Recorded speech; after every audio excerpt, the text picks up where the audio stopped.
For Sunday, October 14th, you've found the Georgia Gang. Topping our agenda today, Hurricane Michael lashes the South. The governor's race is tight as tight can be, and the City of Atlanta policemen are in line for a major pay raise. Those are some of the stories up for grabs on the Georgia Gang. From the Fox 5 studios, the Georgia Gang starts now. And we're glad you could be with us on this Sunday. Lori Geary has this Sunday off, and so we are the regular gang, reconstituted, ready to go. That hurricane was the third worst to hit the state of Florida. And most of the coverage, of course, was focused on Florida, where whole cities were just flattened. But Governor Deal declared an emergency in 108 Georgia counties, and there was some terrible damage, Phil, in the state of Georgia. Well, it was horrible. I'm sure everyone by now has seen the scenes of devastation in South Georgia. $1 billion worth of crop damage. That's just a shocker. And you see whole farms wiped out, vegetable fields that were ready to go wiped out. Gary Black, I spoke with him, the agriculture commissioner. He was just devastated with what they're trying to do. But I will say this, and I'm sure we're all going to talk about this, is the teamwork that is now going on to clean up and to restore electricity. You know, it takes a lot of state agencies from the GEMA, the Emergency Management Agency, and of course the Department of Transportation, the Department of Natural Resources. Georgia Power has been great. You know, you got to clear the roads before you get in there and have helicopters survey it. It's not just Georgia Power. It seems to me, Theron, that we've developed a southern region-wide system. You saw shots on television of hundreds of power trucks lined up. They weren't all from Georgia Power. Most of them may have been. You saw rows of 18-wheelers deployed and ready to bring in supplies and whatnot. It's a massive effort. It's multi-state. It's an interesting job of coordination. Well, it was the one time where folks really want government to work for them, and government came together, and as you pointed out, Dick and Phil, a lot of our neighbors in Florida and the Carolinas and even Alabama, they were all ready to go. And so I think that this governor, Governor Deal, has a good team, as Phil just pointed out, of different agencies, but also, you know, this was just very unfortunate, and my thoughts and prayers go out to everyone who was affected by Hurricane Michael. And then we had one fatality in the state. A young lady, a young girl, 11-year-old Sarah Radney, unfortunately lost her life for this hurricane. So I want to send my condolences out to her family. Well, and I think the reconstruction effort is going to be especially difficult in poorer communities like Albany, Donaldsonville. Yeah. Those places don't have much infrastructure to begin with. Now they're really damaged. They are, but again, thanks to the federal government, they will get assistance to rebuild, and that is another occasion where you want to have the government at work. Now, to close the door on Hurricane Michael, and by the way, Georgia Power says everybody's power will be back by, I think, Tuesday at the latest. Correct. Which I thought was very ambitious given the scope of the damage. But just to close the door on Hurricane Michael, Chief Meteorologist David Chanley said the other night on Fox 5 News that hurricane may make a right turn, re-energize across the Atlantic Ocean, and hit Portugal and Spain. Not in my lifetime. You remember anything like that? That's amazing. Yeah. Are these the end days there? The end of days, baby. That's what my grandmother used to say. All right, let's turn back to politics and the governor's race, and we have dueling polls. I've read parts of 3 of the polls that came out in the last week. And there are some stark differences, but I think the overall common denominator is that about 2 points separate Republican candidates from Democratic candidates in all 3 of the polls, clearly within the margin of error, could go either way, but that Republican lead is at about 2 points in every race, a little bit bigger than the lieutenant governor race. But let's stay on the governor, Phil. What jumped out at you? Well, there are 3 polls that we've been analyzing this last week. One is the PPP poll, which is actually a Democrat-oriented polling survey, and they point out something that we all are watching, and that is the independent voters. I think both bases are highly energized. I think we all agree on that. But and the Survey USA poll is also saying that of concern to Abrams, and I'm quoting from their polling analysis, and of great help to Brian Kemp, independent voters are breaking 46 to 29 for the Republicans in Georgia. That's very interesting. Now, that's not reflected in the poll by the University of Georgia school. They have independents down at 4%. There's a wide swing here. So there's a problem in well, polling. they're saying undecided is 4%. Undecided, so I presume yeah, the independents. and the independents are part of that. And so, again, it's very difficult to poll this race. Well, I think the one thing that jumped out at me, Dick, is that, you know, the Republicans were saying that, oh, you know, Donald Trump has gotten this huge bump in his approval, but he's still at 46%, which is less than 50% of the people. PPP says 50%, yeah, though, Theron. But the thing is... But that's way up from where it was. Yeah, so, yeah, not way up. I mean, it's a few percentage points. It's not that much. But I think that, you know, and I was talking to Speaker Ralston this week, and I think I have to give him credit for what he said. And I think that there's really not that many undecided voters. I think right now, with, you know, roughly a little over 20 days to go before the election, that most voters know who they're going to vote for. You're either going to vote for the Republican, you're going to vote for the Democrat, or you're probably going to vote for the Libertarian. And I think those independents historically have, when they don't want to vote for either party, Republican Party, Democrat, they go actually vote for the Libertarian. But I think from the Abrams standpoint, and one thing I want to point out is that I just think that if you just look at the amount of early voting and absentee ballots, particularly African Americans, who's right there neck and neck with white voters who are actually turning in their absentee ballots, I definitely think that this is going to be a base plus election. Both candidates are going to turn out their bases. To your point, Phil, they're going to have to figure out how can they get those independent women to break their way. And I think that person will ultimately be victorious. Right. The thing that I'm most afraid of is a runoff. You know, with Georgia not being, I just hate. I mean, that makes me very nervous, given these polls that we've got now. Well, you know, you mentioned there's a libertarian. The libertarian Ted Metz is invisible. Well, he's also clueless. There's been some really effective libertarian candidates, he's getting feel about 2 to 3% in every poll. If he's held to 1 or 2%, that'll be okay. But you know, we've talked to him and interviewed him, and he just doesn't have a clue on a lot of these issues. But I think the point that I'm making is that I think that both parties have been very polarizing in their own way to drive a base vote, right? So some of these independent voters may say, all right, I'll just go vote for the Libertarian. Historically, that's how Democrats in the state have actually lost a lot of votes. A lot of Democrats, particularly white rural Democrats, won't vote for the Democrats anymore, so they'll either vote for the Republican or the Independent. And this week, again, that polarization.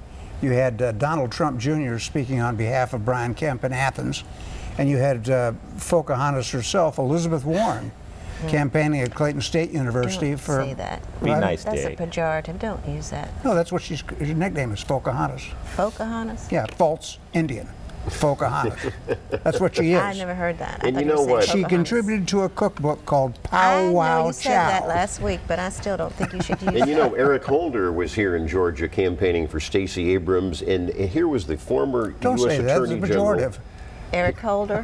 Here was the former U.S. Attorney General saying that, you know what, let's kick the Republicans, let's kick the opposition party. This is a disgrace. He did not say that. Now he's walking it back. If he didn't say it, why is he walking it back? I'm going to quote him correctly, as I always try to do. Hold on, Phil. Well, this is the it's on the tape. I wish we had the tape of He said you're going to defend what Holder said? No, I am going to defend him, Unbelievable. yes.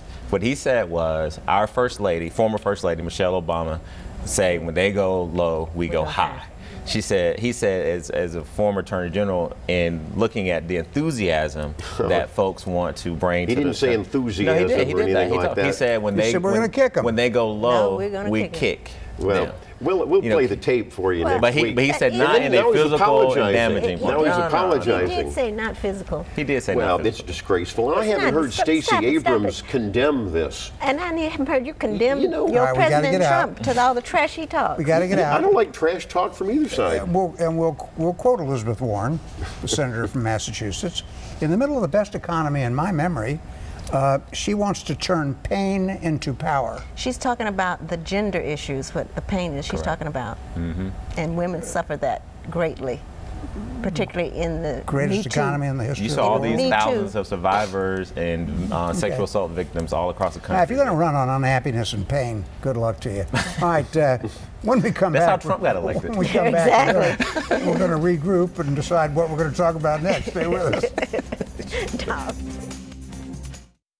Have a question or comment for the Georgia Gang? Email them at georgiagang@foxtv.com. I think Mayor Keisha Lance Bottoms of Atlanta might look back at the week just passed and wish that every week of her mayoral term goes that way, because she swept her police pay raise through the city council. Yep. She announced a new app to fix potholes and stuff. She had a very pleasant week and no corruption stories that I saw. Well, the corruption stories have actually, and I don't want to say this to bring them back up, but they've been sort of non-existent for a few weeks now. Not true, but go ahead. But I think that the pay raise to the police officers, these men and women who protect us in the city every single day, they deserve it. I mean, $10,000 instantly to the frontline officers. Phil, you've been asking for a raise, and this mayor and council deliver. And the one thing that I think that the voters are most proud of is that we've seen all this sort of stories about this so-called dissension between the council and the mayor, but to actually be able to work with those council members and get that pay raise through the shows that this is a mayor who's willing to work with council, and council is willing to work with her. And so I think that, $30 million over 3 years, $10 million a year, this is the biggest pay raise that any mayor, I believe, have given to the police force. Alexis, you ever seen a pay raise that size? Never. And I don't think the officers expected that much. I'm sure they didn't, but it's a good thing, and I'd like to see her do it for the rest of the city workers as well. Well, I agree. Because that's what will cut down on crime if people don't have to steal to feed themselves. Well, I agree that this, of course, Kasim Reed just knifed the police over the last 8 years and refused to give them, well, he refused to give them hardly anything. Well, you know that. So Keisha Lance Bottoms has corrected a terrible error, is my point. All right. And I'm glad to see that. Now, we need more money. Experts say that we have to have another raise as we roll into 2019. We're 400, maybe 450 officers down. That's why you've got the crime problems. You don't have the officers on the street. We've pointed this out on other broadcasts where the police naturally are going to other jurisdictions to get higher raises. So good for the mayor, good for the council. Right. I'll give Mayor Bottoms credit too for this pothole effort. Yeah. Atlanta 311 is called. Or 311 Atlanta, whichever it is. 311 ATL. and I'll give her full credit. That's good, because we have to go back to Mayor Shirley Franklin and her pothole posse. Yeah, that's right. But I think she deserves credit for that. But absolutely.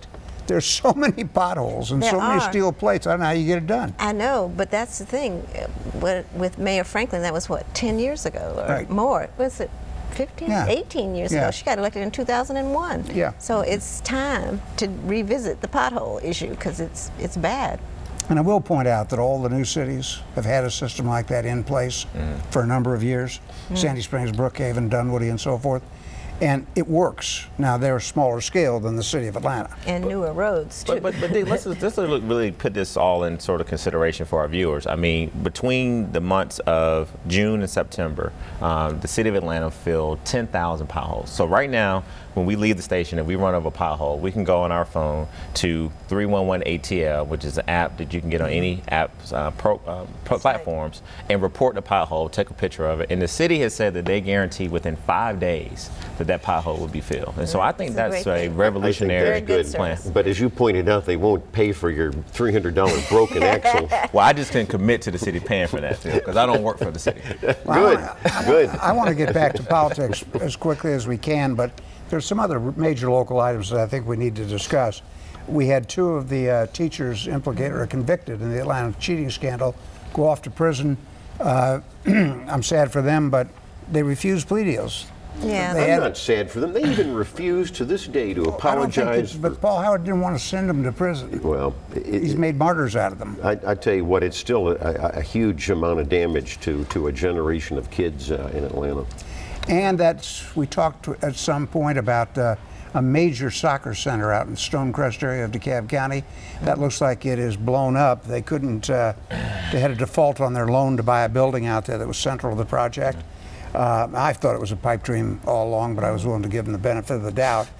And then Governor Deal announced an aviation academy at the Paulding Regional Airport, which would seem to foreclose commercial service there. It would seem. It would seem. That was the slant in the Atlanta Journal-Constitution story. I don't see that at all. Of course, they've always hated the airport, second airport, which I think eventually, with our population, we're going to need a second municipal airport. It's don't most tell major that to cities. Delta. Well, you know, Delta wants a second municipal airport over in Texas. That's the hypocrisy of Delta. I think we got the world's busiest and most efficient airport, and with the growth and the sprawl. So you don't understand congestion might need, congestion would be helped and eased if we had a second airport over in Dallas. You guys travel like me a lot. I would tell you this, while our airport you have to get there probably a little earlier because of the lines, because it is the world's busiest. But I think when you look at the efficiency of our airport compared to a lot of other airports across the country, Theron, you're right. But I'm looking 5 to 10 years out when you're going to have 1 million more people around here. I agree, and I think that's why you have expansion, and that's why you need a second airport. No, you can expand. But it is a few years down the road. We got to get out. Yeah. When we come back, how about extra credit for attending a political rally? What a good idea. And how about a reduction in your fine if you register to vote? Another good idea. Stay with us.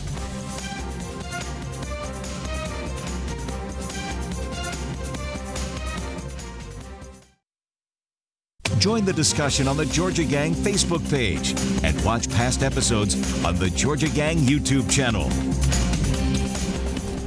I want to get to 2 congressional races in the metro area as quickly as we can. We also want to talk about those constitutional amendments that are on the ballot. But there were 2 little quirky items this week. In the city of South Fulton, Solicitor LaDon Jones told defendants that if they registered to vote, they get $50 off their fine. Is this like you get 15% off with Geico? I mean, what? No, but why what not? kind of silliness is well, that? it really, an officer of the court, no, wait a minute, an incentive, this could I've talked to some lawyers, it could be a violation of the gratuities clause. I mean, and she's an officer of the court. Come on, this is not appropriate. So I want to jump in here because I talked to a couple lawyers, and I actually went and read the current state law.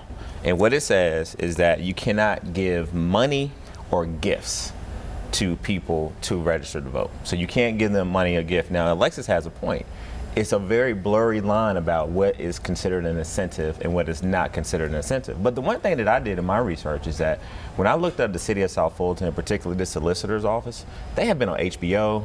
Washington Post has written about them. New York Times have basically featured how the city of South Fulton is trying to and these are misdemeanor crimes. These are the things. These are not violent crimes. These are not violent criminals who are getting reductions and paying fines. But why get into it? Why even do it? I think, assuming it is a blurry line, don't do it. I think we have all said on this show right now, when we're roughly about 20 days from a very historic election for governor, and with this sort of toxic partisanship on both sides of the aisle, any little thing that you do can be basically blown up. So now, what about the Clayton State professor who offered extra credit if you attended Elizabeth Warren's rally? Well, it was a political rally, and she said she stood corrected, that she will give extra credit to anybody to go at any political rally. Well, only after the school said don't do it.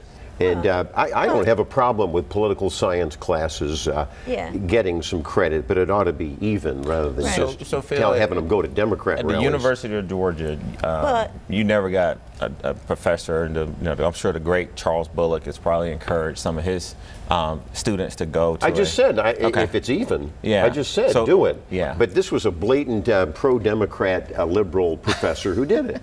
Well, but they didn't get invited to the Kemp rally. Well, I'll make sure. I'm going to call Clayton College. We'll get him invited to the Trump rally that's coming up. When is Trump coming, Phil? I just want to know. You know what? He's going to come this week. I'll break some news. He's going to be coming to tour the damaged areas of Georgia, as any president should. All right. And then we're still going to have those Trump rallies, and we'll have the MAGA hats that Kanye West always praises. Kanye wants to change it, though, let's get serious. Again. We've got 2 interesting congressional races. One in the 6th district, right up the middle of between 75 and 85 going north. And it's Karen Handel, the incumbent, who defeated John Ossoff last year against Lucy McBath. And Phil, there are some serious residency questions about Lucy McBath. Well, that's right. They have, she and her husband have the strangest household, and I'm trying to be kind here. There's a big question that journalists in the Karen Handel camp have asked about where do they claim their homestead exemption? Do they have a home in Tennessee?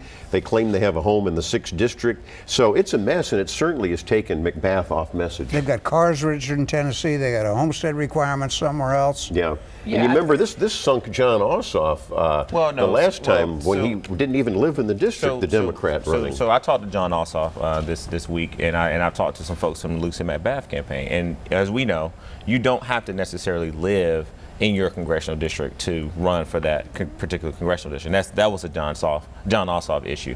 But Lucy McBath, as long as she's had residency in the state of Georgia for over a year, which she has, and I think she's presented the necessary documentation around the homestead exemption and the cars and registers. So it's not unheard of, guys, for even black people, believe it or not, to actually own a house in another state. I mean, we had this sort of same that wasn't conversation. The question. No. But I she think may have given this documentation to you, but you may be the only person in Georgia that has seen it, because no one else has seen it. But it's this inference that's kind of coming out of the Republican Party. You know, how we don't know where this woman lives. Like, what is she? You know, how does her and her husband have the ability to live in another state where their cars are registered? Those are basic journalistic questions. In Journalism 101, you ask every candidate these questions. They moved there to Tennessee for their own reasons. Correct.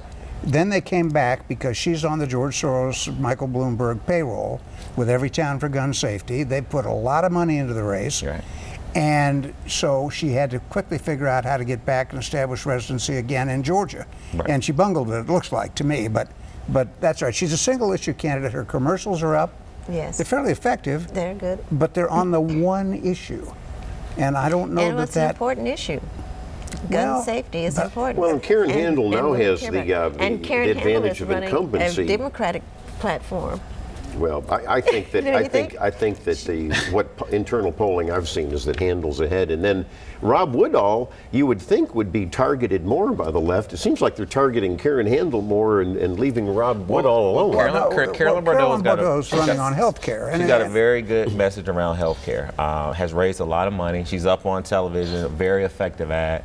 And I agree with Alexis. I think that I want to push back on this one issue Lucy McBath thing. I mean, if you really listen to her speak, if you really look at her website, you look at her platform, she's not just a one-issue candidate. Well, you're right. It's Bernie Sanders' socialist pablum. I agree with that. We got to get out, but I think a common denominator in all these ads, Bordeaux against Woodall, McBath against Handel, Democratic statewide ticket, two key words: pre-existing conditions. Yeah. That's the issue that the Democrats are using to try and scare people about Republicans. By the way, and they say Rob Woodall voted against pre-existing conditions. I bet he didn't. One last race that's a bellwether, which surprises me.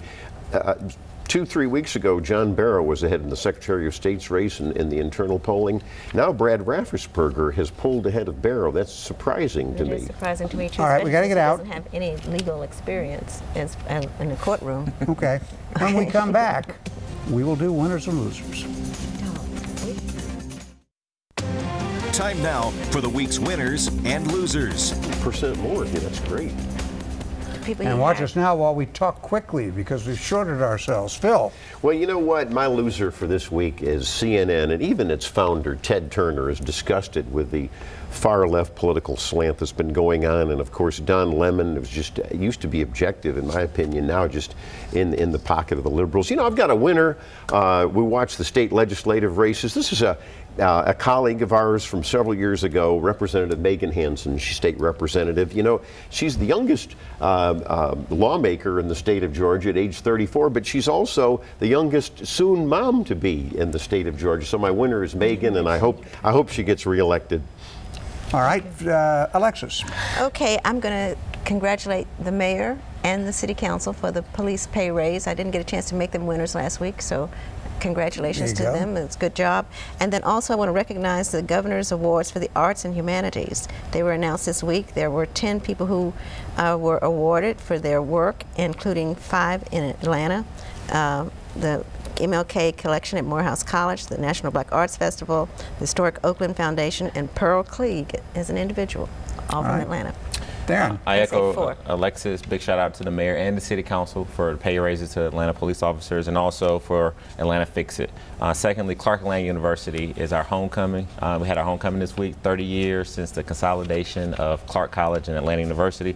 And then lastly, I want to give a big shout out to driller Mike for drilling through 5 miles of earth to connect the Bellwood Quarry, which is a reservoir, with the Hemp Hill water treatment plant and the Chattahoochee River. So big shout out to the Department of Watershed and Commissioner Keisha Powell for all her great leadership. The aerial pictures of that are really impressive. That is amazing how they drilled through all that. And we should explain that driller Mike is a giant drill and bore machine. named Gorilla it Mike. after some rapper, I think. It was still. No, not Killer Mike. Not It was a killer. boring news story, you Yeah. have to admit. No, but it was a great. Boring. Yeah, okay. Oh, All right, yeah. let me get my 2 cents in here. Billy Ray, former state legislator, passed Senate muster this week, will become a U.S. District Court judge. I think it'll be a good one. I also want to praise, because I've been critical in the past, I think Georgia's first responders really stepped up this storm and with Hurricane Florence. Very interesting. The Braves, sadly, the season ended. Didn't end the way we'd like it, but they'll be back. And finally, the Falcons, whose season is in total jeopardy, play the Tampa Bay Buccaneers today at 1 o'clock on Fox 5. So you'll want to get ready to weep or smile. And the University of Georgia football team is still on a roll, Dick. We hope they are. See you next week on the Georgia Game. The opinions expressed in this broadcast are those of the panelists appearing in this program